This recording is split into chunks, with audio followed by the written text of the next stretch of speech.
चलो पढ़ाई शुरू करते हैं। कहाँ तक पहुंच गए थे? यहाँ तक पहुंच गए थे। तो हेडिंग डालो,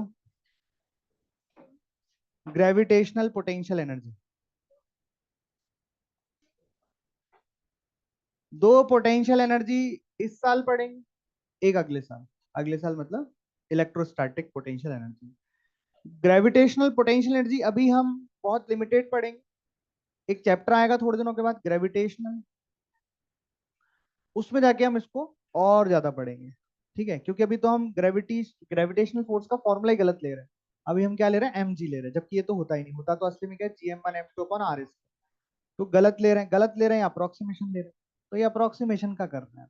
लेकिन जब लेकिन जब आगे आएंगे तो फिर एक्चुअल फॉर्मूले की भी काइंड पोटेंशियल एनर्जी हम निकालेंगे, इसके फॉर्मूले निकालेंगे। ठीक है, तो ग्रेविटेशनल पोटेंशियल एनर्जी को पहले सुन लो और फिर लिख लेना। तो सुन लो पहले, ऐसे तीन चार केस हम बना रहे हैं, सुनते जाओ। है ना, जैसे कल का रिवाइज करो पहले कि change in potential energy is minus of work done by conservative. Very good, चलो नोट्स तो पढ़ के आए हो कम से कम। बढ़िया बढ़िया। देखो क्वेश्चन नहीं है ये हैशटैग्स हैं, कॉन्सेप्ट नहीं है, पर आप रिवाइज करो तो पता तो लगे क्या किया। इसलिए मैं उसको ऐसे लिखूं, फाइंड चेंज इन ग्रेविटेशनल, अब हेडिंग ही ग्रेविटेशन, तो find change in potential. Change in ये इंपॉर्टेंट है। ये देखना कब ये मैं लिख रहा हूं और कब मैं ये नहीं लिख रहा हूं। कब मैं पूछ रहा हूं केवल फाइंड पोटेंशियल एनर्जी, और कब मैं कह रहा हूं find change in potential energy. है ना, ठीक है। कल ये बात हो गई थी क्या कि हम पोटेंशियल डिफाइन ही नहीं कर सकते, क्योंकि चेंज इन पोटेंशियल से डिफाइन करते हैं। डिफाइन नहीं कर सकते का मतलब ये नहीं है कि हम पोटेंशियल से निकाल नहीं सकते हैं। हम निकालेंगे, पोटेंशियल एनर्जी निकालेंगे, चेंज भी निकालेंगे, चेंज इन भी निकालेंगे, और पोटेंशियल एनर्जी भी निकालेंगे, और चेंज इन पोटेंशियल दोनों निकालेंगे। डिफाइन नहीं होती, क्योंकि अभी बता। तो ये एक एम मास है, इनिशियली यहाँ पे है। ठीक है, अपने हिसाब से लिख लो यार, है ना। आज टाइम कम है लिखने का। बाकी ध्यान रखना, समझ में नहीं आया तो कुछ नहीं होगा, समझना बहुत जरूरी है, और आज का बहुत कठिन भी है। तो देख लेना, समझने पे ज्यादा ध्यान देना। अब इस इनिशियल पॉइंट से, इनिशियल पोजीशन से इस मास एम को पूरी दुनिया की सैर कराई, जाने किन किन रास्तों से इसको गुजारा, और फाइनली यहाँ पे ले आए। ये इसकी फाइनल पोजीशन है, और जिसकी हाइट यहाँ से कितनी दी हुई है, H2। रास्ता नहीं पता किस रास्ते से यहाँ लेके गए, पर इतना पता है फाइनली ये यहाँ आ गया। कितनी हाइट पर, H2 है। पूछा है find change in potential energy, initial से फाइनल लाने में इस सिस्टम में, इसकी सिस्टम की पोटेंशियल एनर्जी मतलब ब्लॉक की पोटेंशियल एनर्जी कितनी बदल गई। तो आपको सॉल्व नहीं करना है यार, कॉन्सेप्ट सवाल नहीं है, सवाल का नंबर थोड़ी डाला है। इधर देखो तू, डेल्टा यू बराबर क्या होता है? बोलो बोलो, आवाज आनी चाहिए एटलीस्ट, होमवर्क तो करके लाए नहीं, कम से कम ये तो करो। हाँ वेरी गुड वेरी गुड। अब माइनस तो यहाँ लग गया। अब लिखेंगे work done by gravitational force, जब इस मास को यहां ले गए। तो जैसा कि हमें पता है कि ग्रेविटेशनल फोर्स हमने अब तक कांस्टेंट फोर्स ही लिया है, तो ये हमें सिर्फ ये देखना है कि वर्टिकली कितना ऊपर गया। तो वर्टिकली ऊपर कितना गया, H2-। वर्टिकल हाइट ही देखते हैं अपन, अरे हाँ जी ना, चाहे नीचे जाए चाहे ऊपर जाए। अब देखो ग्रेविटेशनल फोर्स किधर लगेगा, नीचे। डिस्प्लेसमेंट किधर हुआ है, ऊपर। तो वर्क डन कैसा आएगा, पॉजिटिव या नेगेटिव? वेरी गुड, कम से कम पढ़ के तो आना चाहिए। ये जो जो पॉजिटिव बोल रहे थे ना यार, बहुत बढ़िया पढ़ाई चल रही है। मेरे को तो ऐसा लग रहा है कि, तो बताइए डेल्टा यू कितना हो गया?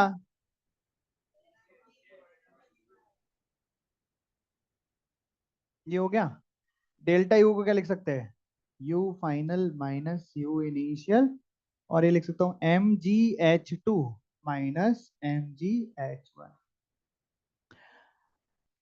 तो ये आंसर है आपका कि मैंने पूछा था आपसे चेंज इन पोटेंशियल एनर्जी कितनी आएगी, आप बोलोगे सर इतनी आएगी। कैसे निकाली? Minus of work done by gravitational force किया, ग्रेविटेशनल फोर्स कितना आया? इतना आया। नेगेटिव में क्यों आया? फोर्स नीचे डिस्प्लेसमेंट ऊपर है, तो माइनस माइनस प्लस, तो चेंज इन पोटेंशियल एनर्जी लेकिन प्लस आ गया। इसका मतलब आप जब ब्लॉक को ऊपर ले जाओगे तो पोटेंशियल एनर्जी बढ़ेगी या कम होगी? इसलिए चेंज पॉजिटिव आया। भाई आप ऊपर ले गए, यहाँ कम थी यहाँ बढ़ गई, तो फाइनल माइनस इनिशियल, हमें नहीं पता यहाँ कितनी थी और यहाँ कितनी थी, पर हमें पता है यहाँ कम थी, ऊपर गए तो बढ़ी, तो डिफरेंस पॉजिटिव है। और इससे तो आए गणित से तो। ऐसे भी सोचो, अगर ब्लॉक को ऊपर से आप छोड़ते हो तो नीचे जाता है कि ऊपर जाता है? मतलब लोअर पोटेंशियल एनर्जी में आता है, तो नीचे लोअर होती है मतलब आपने छोड़ा नीचे आया, ऊपर ज्यादा है नीचे कम है, ज्यादा माइनस कम पॉजिटिव आया। समझ में आ रही बात? और फिर मैंने उसको आगे जाके देखो क्या लिख दिया, you final minus you initial. इसका मतलब ये वाला टर्म क्या है? यू फाइनल, और माइनस की जगह माइनस, और ये वाला टर्म क्या है? मतलब जब पार्टिकल यहां है तो उसकी पोटेंशियल एनर्जी में पूछो, चेंज नहीं, अब पोटेंशियल पूछ रहा हूं। अगर पार्टिकल यहां है तो क्या उसकी पोटेंशियल एनर्जी में लिखता हूँ MgH2, और जब पार्टिकल यहां है तो पोटेंशियल एनर्जी लिखता हूँ MgH1। ये सही भी और गलत भी, क्योंकि अभी तक मैंने आपको ये तो बताया ही नहीं कि ये ग्राउंड रेफरेंस लाइन यहां से लेनी है, तो अभी के लिए गलत है। ये बात सही होते हुए भी गलत है, क्योंकि अभी पूरी बात की हुई है। तो आप ये नहीं लिख सकते, आप ये नहीं कह सकते कि यहाँ पे अगर पार्टिकल है तो उसकी पोटेंशियल एनर्जी हो गई MgH2 और इसकी हो गई MgH1, तो घटा के बोल दिया MgH2 माइनस H। लेकिन चेंज ये सही है। एक और एग्जांपल देखो, फिर आपको और बात क्लियर होगी कि देखना, मैं एक और एग्जांपल ले रहा हूं। इसमें मैंने क्या कहा कि ब्लॉक तो यही है, एक ब्लॉक ये है इनिशियल मास m, और दूसरा ब्लॉक ये है फाइनल मास m। ये यहां से हाइट इसकी h1 है और यहां से हाइट इसकी h2 है। ब्लॉक को दुनिया घुमाते हुए यहाँ ले आए, हमें नहीं पता रास्ता कौन सा है, हमें तो बस पता है कि इनिशियली वो यहाँ था और फाइनली वो यहाँ है। इस बार मैं एक चीज और कर रहा हूँ, दो रेफरेंस ले रहा हूँ। एक रेफरेंस ले रहा हूं मैं, रेफरेंस लाइन बोलते हैं, रेफरेंस फ्रेम नहीं है ये, ध्यान। Frame of reference, relative motion, relative velocity, relative relative कुछ भी नहीं कर रहा हूं मैं यहाँ पे। रेफरेंस लाइन का मतलब सिर्फ इतना सा है कि आप किसी को पता बता रहे हो डीडब्ल्यू के का, कोई बता रहा है मधुमिलन से कि मधुमिलन से इधर आ जाना, तो मधुमिलन रेफरेंस हो गया। कोई बोल रहा है इधर गीता वन से इधर आ जाना, तो ये रेफरेंस लाइन वैसी बात है, बस रेफरेंस है, बस कि यहाँ से वहां से। तो रेफरेंस वन के लिए बोलेंगे कि भाई कितनी ऊपर है H1, ये कितना ऊपर है H2, और रेफरेंस टू की यहाँ से यहाँ तक हाइट H मैं दे रहा हूँ, तो इसके लिए इसकी हाइट हो जाएगी H1 प्लस H और इसकी हो जाएगी H2 प्लस, ऐसे मतलब। तो अब मैं चेंज इन पोटेंशियल एनर्जी ही निकाल रहा हूँ, फाइंड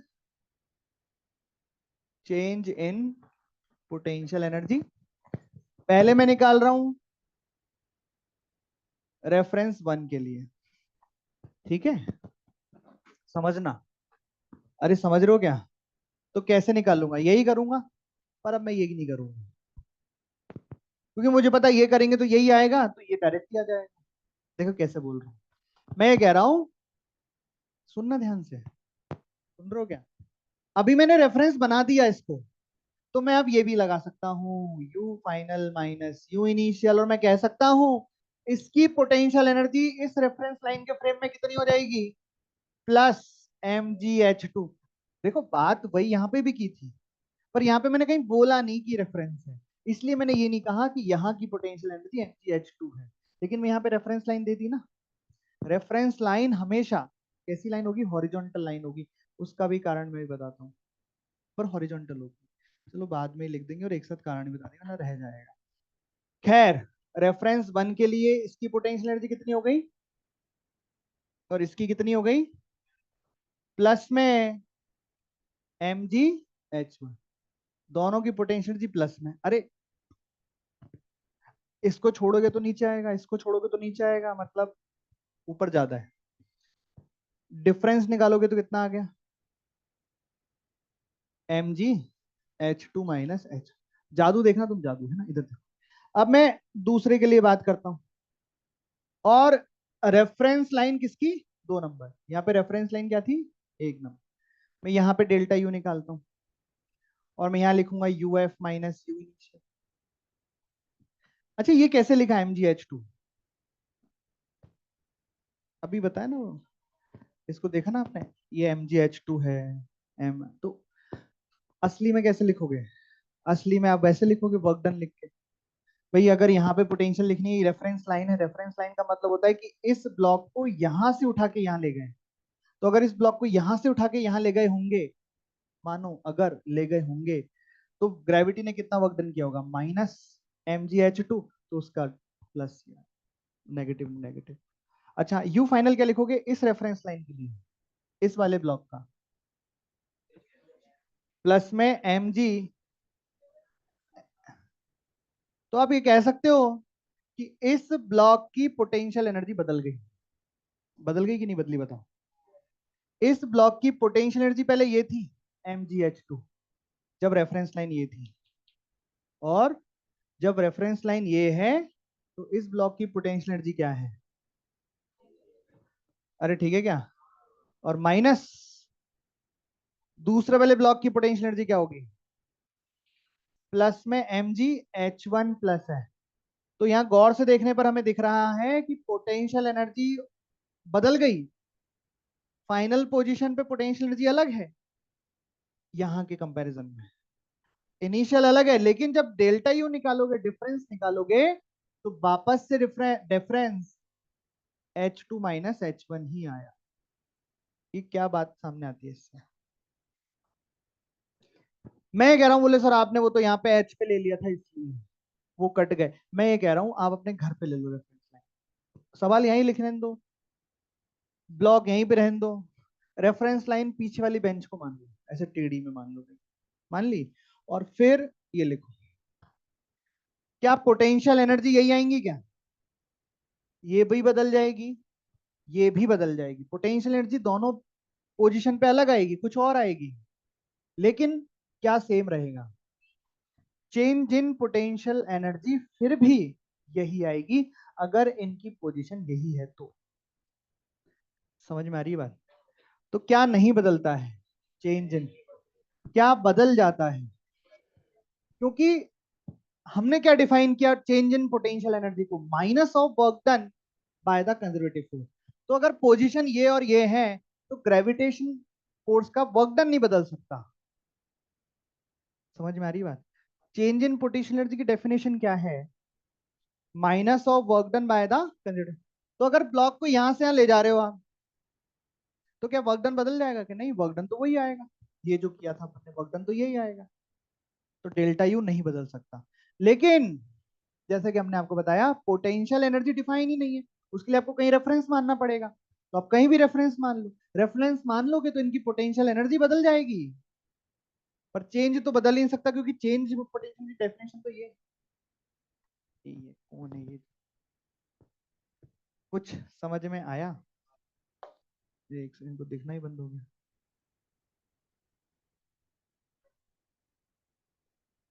अच्छा एक बात बताओ, क्वेश्चन में अगर ऐसा पूछ लिया कि इस ब्लॉक की पोटेंशियल एनर्जी बताओ, और रेफरेंस लाइन नहीं दी, क्या बोला, इस ब्लॉक की पोटेंशियल एनर्जी बताओ, और रेफरेंस लाइन नहीं दी, तो आप अपने हिसाब से कहीं भी मान लोगे रेफरेंस लाइन, तो सभी के आंसर सेम आएंगे कि अलग आएंगे, फिर कैसे भरोगे। ये आपको किसने बताया कि पोटेंशियल एनर्जी रेफरेंस लाइन पे डिपेंड करती है, और अलग अलग रेफरेंस लाइन लोगे तो अलग अलग पोटेंशियल एनर्जी आएगी, तो ये सवाल ही नहीं पूछेंगे ना।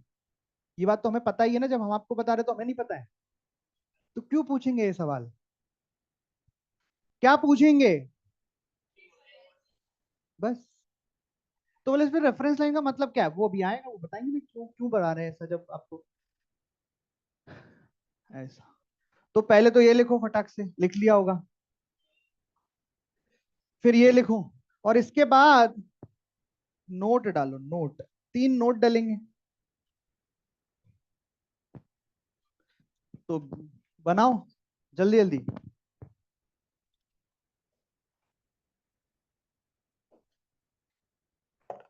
जितनी तेज लिख सकते हो लिखो। क्या हो गया?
नोट में क्या लिखेंगे? नोट लिखो।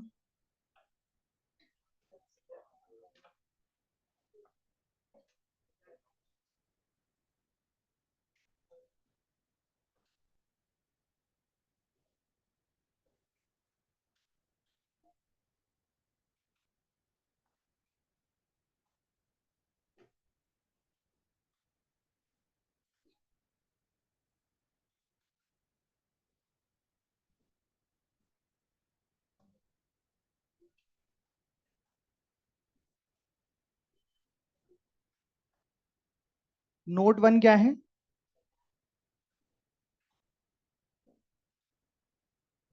दो ही नोट है, 3 है क्या? पहला नोट तो लिखो कि change in potential energy is independent, independent of reference line. अच्छा हाँ, पहला, चलो ठीक है। Change in potential energy is independent, independent from reference line. तो दूसरा वो हो जाएगा कि बट पोटेंशियल एनर्जी, ये दूसरा पॉइंट है, but potential energy is dependent from, but potential energy depends on reference line.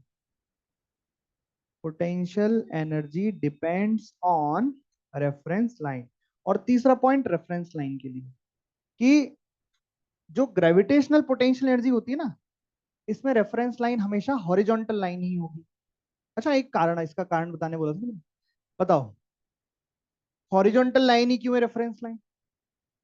बताओ बताओ। मैं ये कह रहा हूं, अभी तो आप ब्लॉक को ही ऊपर नीचे से ऊपर ले गए। मैं कह रहा हूं अगर ब्लॉक को आप रेफरेंस लाइन पे आगे चलाते और मैं पूछता आपसे कि डेल्टा यू कितना आएगा, क्यों आएगा 0? यहां से यहां तक जाने में कोई हाइट ही नहीं बदली, पोटेंशियल एनर्जी चेंज ही नहीं हो, क्योंकि भगदन ही नहीं किया ग्रेविटी ने। मतलब इस पूरी लाइन पर सेम पोटेंशियल होगा, ये जरूरी है। क्योंकि डेल्टा यू 0 होगा ना, तो अगर यहाँ का पोटेंशियल एक्स है तो यहाँ का भी एक्स, यहाँ का भी एक्स, हर जगह एक्स ही होगा, क्योंकि डेल्टा यू तो 0 आना है ना। अरे हाँ की ना। तो एक ऐसा पॉइंट, एक ऐसी रेफरेंस लाइन देंगे ना अपन की, यहाँ से लो चाहे यहाँ से लो, चाहे सेम पोटेंशियल होना चाहिए। अरे आ रही बात समझ में? ऐसा। और रेफरेंस लाइन का पोटेंशियल हम जीरो लेते हैं, कुछ भी ले सकते हैं, जीरो लेते हैं। तो potential energy of reference line is zero. और ग्रेविटेशनल पोटेंशियल एनर्जी में रेफरेंस लाइन हमेशा हॉरिजॉन्टल, बिकॉज ग्रेविटी होती है वर्टिकल। अरे हाँ ही ना वैसे। तो हॉरिजॉन्टल लाइन लेंगे तो इस लाइन पे कोई भी वर्क डन होएगा नहीं। तो ये सब लिख लो, चाहे याद रख लो मन में। ठीक है, तो क्या लिखोगे? रेफरेंस लाइन की पोटेंशियल एनर्जी हमेशा जीरो। जहां भी रेफरेंस मानते हो पोटेंशियल एनर्जी, आप उसको जीरो लेते हो। जैसे आप बोर मॉडल में इन्फानाइट को लेते हो रेफरेंस, तो वहां पे इन्फानाइट पे पोटेंशियल क्या लेते हो? जीरो। तो जिसको भी आपने रेफरेंस बोला कहीं पे भी ले सकते हो, इनफाइनाइट पे भी ले सकते हो, तो वहां जीरो। आपने यहां ले लिया रेफरेंस तो ये जीरो हो गया ऐसे। ठीक है। और दूसरी बात, ये हॉरिजॉन्टल लेनी है। कौन सी? ग्रेविटेशनल पोटेंशियल एनर्जी में रेफरेंस लाइन हॉरिजॉन्टल लाइन होगी, ऐसी बात है। तो तीन नोट है, लिख लिए। तो एक और एग्जांपल।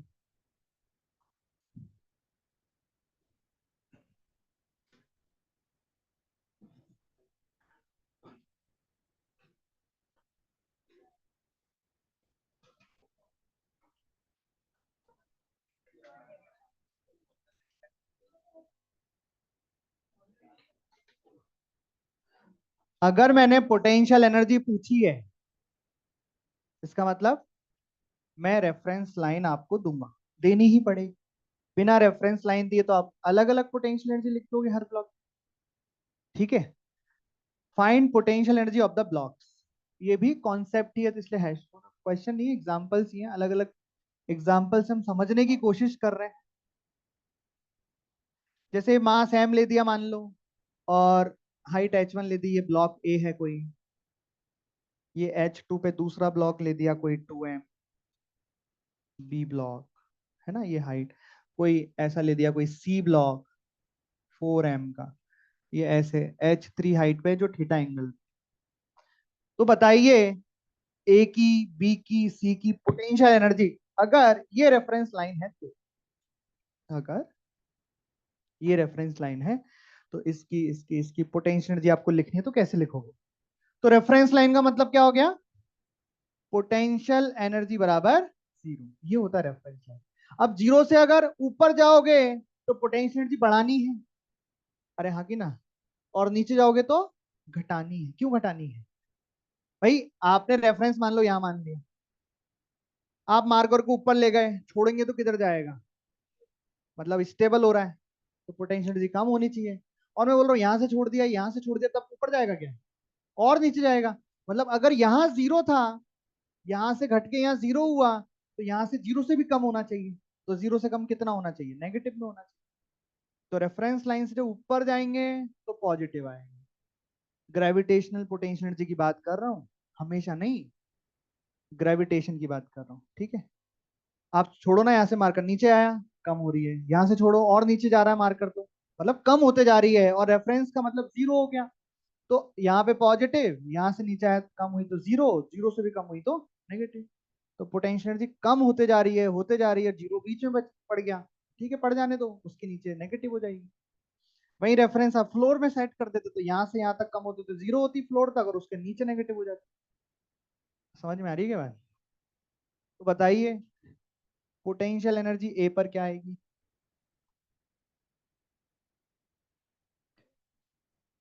ऊपर है तो plus, plus M G h1।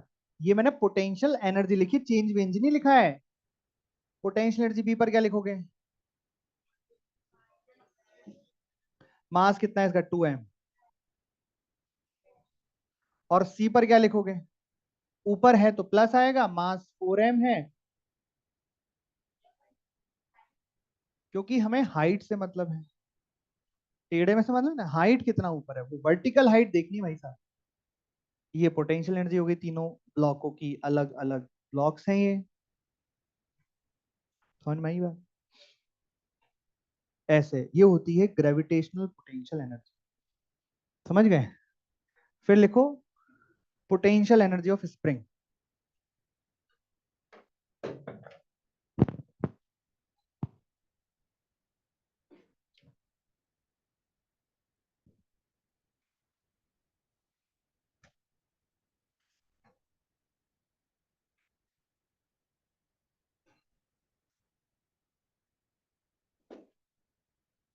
Potential energy of spring, spring की पोटेंशियल एनर्जी। ठीक है, तो ये मिटा दें क्या?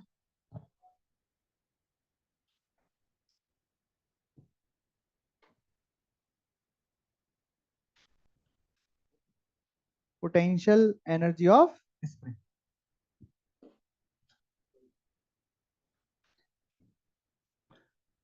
तो यहां पे भी पहले समझते हैं।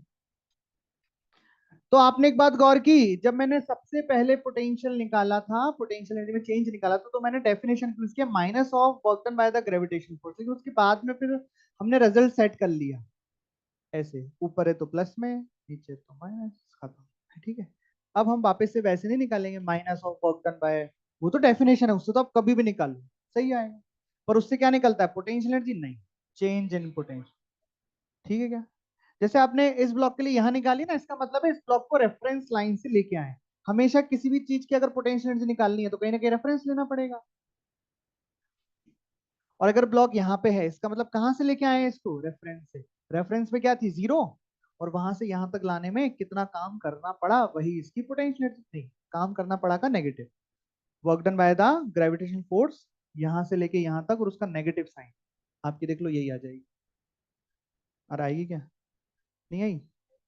तुम वर्क डन निकालना सीखे ही नहीं, इतनी क्लास हो गई तुमसे, पहले दिन से कह रहा हूँ वर्क डन निकालना सीख जाओ, पूरा चैप्टर वर्क डन निकालने पे ही चलता है। वर्क डन अगर जल्दी जल्दी निकलेंगे तो सारी चीजें आसान। मैं यहाँ जैसे ही बोलता हूँ वर्क डन ग्रेविटेशन का, सांस अटक गई, वहीं पे रुक गए। अब मैं आगे बोल गया, फिर सब लड्डू हो गए, है ना? तो ठीक है, फिर अब मैं क्या कर सकता हूँ? घर जाके दोबारा सोचना, रिकॉर्डिंग दोबारा देखना, और फिर देखना क्या बोला इसने। ठीक है,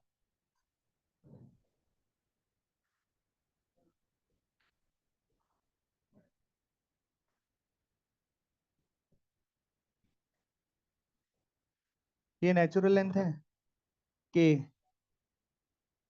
और स्प्रिंग को एक्स एलोंगेट कर दिया, एक्स नॉट एलोंगेट कर दिया। फाइंड, ये इनिशियल है, इनिशियल पोजीशन, और ये final position. Find change in potential energy of spring, find change in potential energy of spring, find change in potential energy of spring. तो कैसे निकालते चेंज? डेल्टा यू बराबर minus of work done, work done by spring force. क्या यहां से यहां तक initial से फाइनल वर्क डन हम पहले ही निकाल चुके हैं? याद करो, नेचुरल लाइन से दूर जाते हैं तो नेगेटिव, ऐसा कुछ याद आया? तो माइनस ऑफ हाफ के एक्स नॉट का स्क्वायर। तो डेल, अरे रुक जाओ,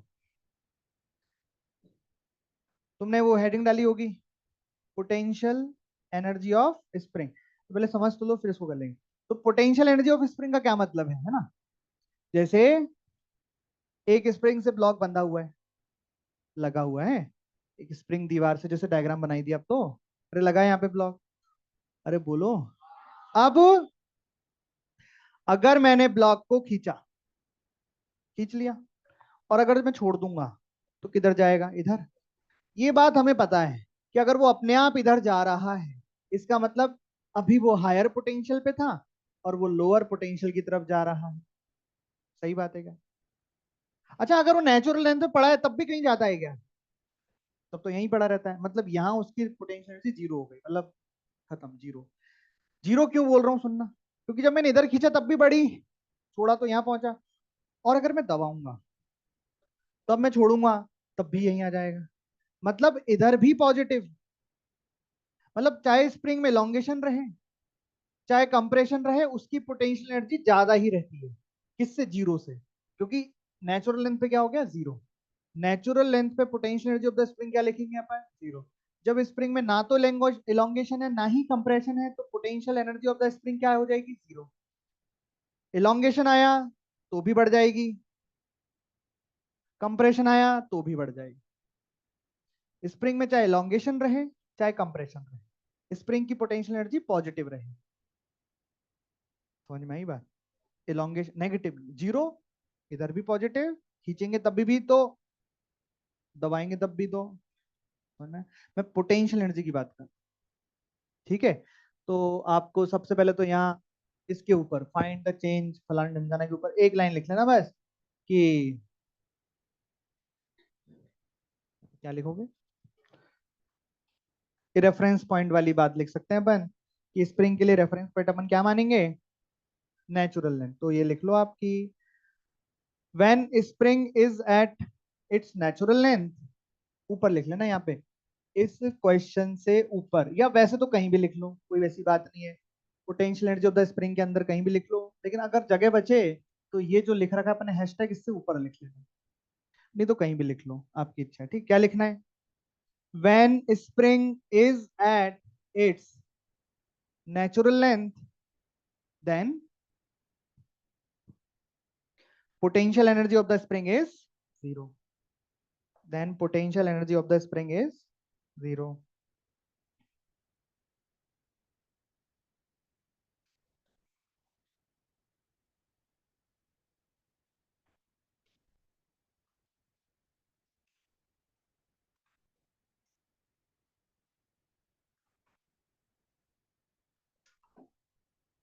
ठीक है क्या?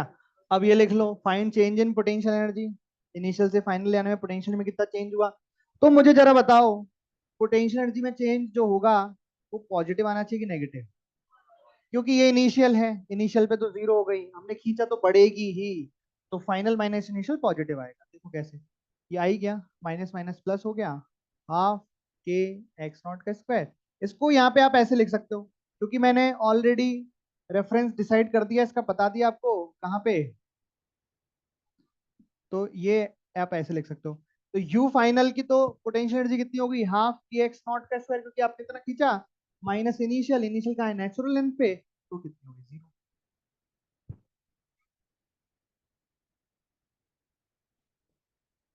ठीक है, लिख लिए,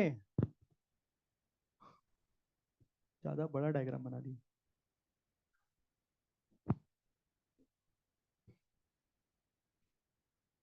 find potential energy of the spring.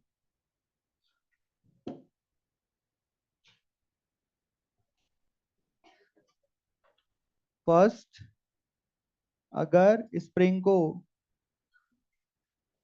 Natural length से खींच रखा है, मान लो स्प्रिंग को नेचुरल लेंथ से एक्स खींच रखा है, तो बताइए इसकी पोटेंशियल एनर्जी क्या होगी। और अगर स्प्रिंग को पिचका रखा है, कंप्रेस कर रखा है एक्स, तो इसकी पोटेंशियल एनर्जी क्या होगी दोनों केसेस में। यहाँ पे पोटेंशियल एनर्जी क्या होगी, देखो भाई सब चेंज हटा दिया, पोटेंशियल एनर्जी पूछ रहा हूं मैं, और यहाँ पे पोटेंशियल एनर्जी क्या होगी। ये जो है ना, जहां पे पोटेंशियल एनर्जी निकलवाई है मैंने, इसको आपको याद रखना है रिजल्ट की, डायरेक्ट पोटेंशियल एनर्जी निकालना है। इस पोजीशन पे कैसे लिखोगे, इस पोजीशन पे कैसे लिखोगे पोटेंशियल एनर्जी, बताओ।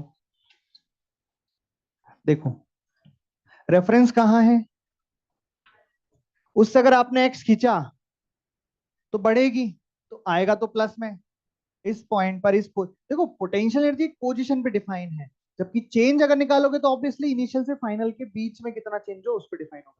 तो इस पोजीशन में पोटेंशियल एनर्जी जाएगी हाफ के एक्स स्क्वायर, प्लस में, और हाफ के एक्स स्क्वायर क्योंकि बेसिकली है तो रिलेशन इसका वर्क डन से ही, तो वर्क डन वाला ही फॉर्मेट रहेगा, हाफ के एक्स स्क्वायर। और जब पिचका दिया तो नेगेटिव हो जाएगी, नहीं नहीं नहीं, तब भी पॉजिटिव, प्लस हाफ के एक्स स्क्वायर, दोनों ही में पॉजिटिव, क्योंकि चाहे पिचकाओ चाहे एलोंगेट करो खींचो, बढ़ेगी पोटेंशियल एनर्जी। ठीक है क्या? पोटेंशियल एनर्जी पॉजिटिव रहती है हमेशा से, आप चाहे खींचो चाहे दबाओ। अब एक क्वेश्चन करो, क्वेश्चन करें, सॉरी अब मैं क्वेश्चन दे रहा हूँ। तो आज का पहला सवाल क्या नंबर है,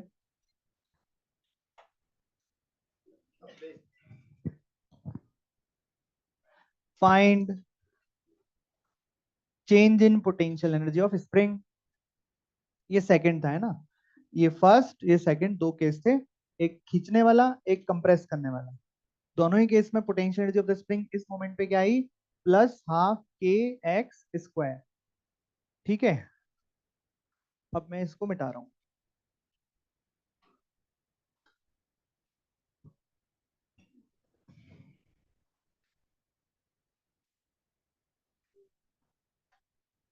मान लीजिए पहले स्प्रिंग इतनी पिचकी हुई है, कितनी? 4 सेंटीमीटर, 4 सेंटीमीटर कंप्रेस्ड है, ये नेचुरल लेंथ है। और के दे रखा है 2 न्यूटन पर सेंटीमीटर। और फिर ये इनिशियल, और फिर स्प्रिंग थोड़ी सी फूल गई,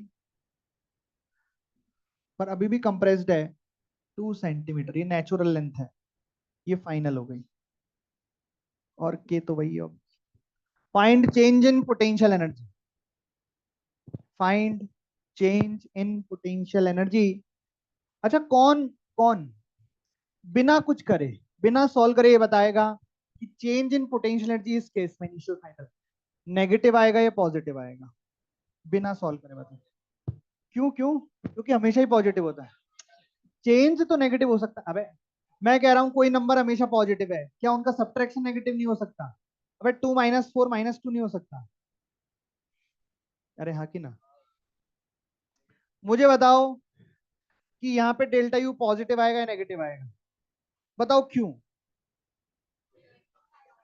सुनो सुनो, है ना, तुम सही सोच रहे हो, पर सुनो, दो तरीके बताता हूँ, देखना कौन सा आपको अच्छा लगता है। ठीक है। पहला तरीका, मैं अगर यहां से स्प्रिंग को, इसको ब्लॉक को छोड़ूंगा, तो इधर ये अपने आप जा रहा है ना। अपने आप जा रहा है मतलब लोअर पोटेंशियल एनर्जी में जा रहा है। मतलब फाइनल वाली लो पोटेंशियल एनर्जी है, और हायर वाली हाई थी, मतलब इनिशियल वाली हायर थी। वो हायर से लोअर में जा रहा है, तो फाइनल माइनस नेगेटिव आना चाहिए। ये बात समझ में आ रही है क्या? क्योंकि किसी को आप छोड़ोगे तो वो अपने आप लोअर में ही जाएगा, वो कभी हायर स्टेट में नहीं जा सकता। हायर पोटेंशियल एनर्जी स्टेट में नहीं लोअर में। और दूसरी बात सुनना, दूसरी बात एकदम बहुत बढ़िया, कि बोले सर डेल्टा यू का डेफिनेशन क्या होता है? Minus of work done. अब मेरे को बताओ, यहां से यहां तक आने में स्प्रिंग फोर्स किधर लगा? पीछे या आगे? मैं जो बोलूं वही बोल दो तुम। अबे नेचुरल लेंथ से दबी हुई है, स्प्रिंग फोर्स आगे है, स्प्रिंग फोर्स भी आगे है, और डिस्प्लेसमेंट भी आगे हुआ, तो वर्क डन पॉजिटिव हुआ। तो डेल्टा यू क्या होता है? Minus of work done. तो डेल्टा यू नेगेटिव आ जाएगा, उससे भी आ जाएगा। तो ये तो वैसा हो गया डेफिनेशन से देखना, और सोच के फिजिक्स या जो भी नेचर है, नेचर क्या है, हर कोई अपनी लोअर एनर्जी स्टेट में जाता है। उससे भी दिख रहा है कि फाइनल वाली कम होगी, इनिशियल वाली ज्यादा होगी, तो डिफरेंस नेगेटिव में आएगा। पर करेंगे कैसे? तो देखो, करने के लिए हम ना डायरेक्ट यूज करेंगे you final minus you initial. आप चाहो तो माइनस ऑफ वर्क डन भी लिख सकते हैं, पर वो क्यों लिखे, हम तो ये लिखेंगे सीधा। वहां तो क्या इंटीग्रेट इंटीग्रेट करना पड़ता है। यू फाइनल क्या लिखोगे बताओ? प्लस में हाफ के एक्स का स्क्वायर। एक्स क्या है? 2, तो 2/100 का स्क्वायर। ये यू फाइनल हो गया। माइनस यू इनिशियल कितना होगा? प्लस हाफ के 4/100। समझ में आया? फाइनल प्लस में ही है, इनिशियल प्लस में ही है, पर सब्ट्रैक्शन नेगेटिव है, क्योंकि पोटेंशियल एनर्जी कम हो रही है। अरे चमक रहा है कुछ? तो यहाँ कैसे करोगे? हाफ और के कॉमन ले लो। के कितना है? 2 न्यूटन पर सेंटीमीटर, तो 10⁻², यहाँ भी करना पड़ेगा, है ना। और फिर यहाँ पे ये और ये बचा, तो 2 का स्क्वायर 4, -4 का स्क्वायर 16, और 100 भी है, तो इसका भी स्क्वायर 10⁻⁴, ऊपर 10⁻⁴। और जब ऐसा करोगे तो आंसर किस में आ जाएगा आपका? जूल में। हाँ। हाँ, ये न्यूटन पर सेंटीमीटर है, तो कन्वर्ट क्यों नहीं करें?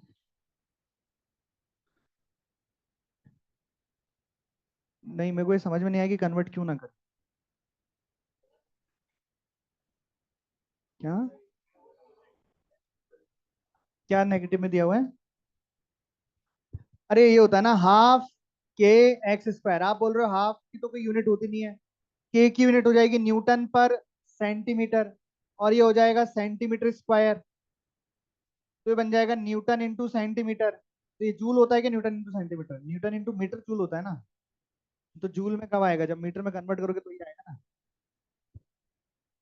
अरे हद हो गई यार, अबे डेल्टा यू जूल में चाहिए ना, तो अगर कन्वर्ट नहीं करोगे तो न्यूटन इंटू सेंटीमीटर बनेगा, न्यूटन इंटू सेंटीमीटर थोड़ी जूल होता है, न्यूटन इंटू मीटर जूल होता है, तो कन्वर्ट तो करना ही पड़ेगा।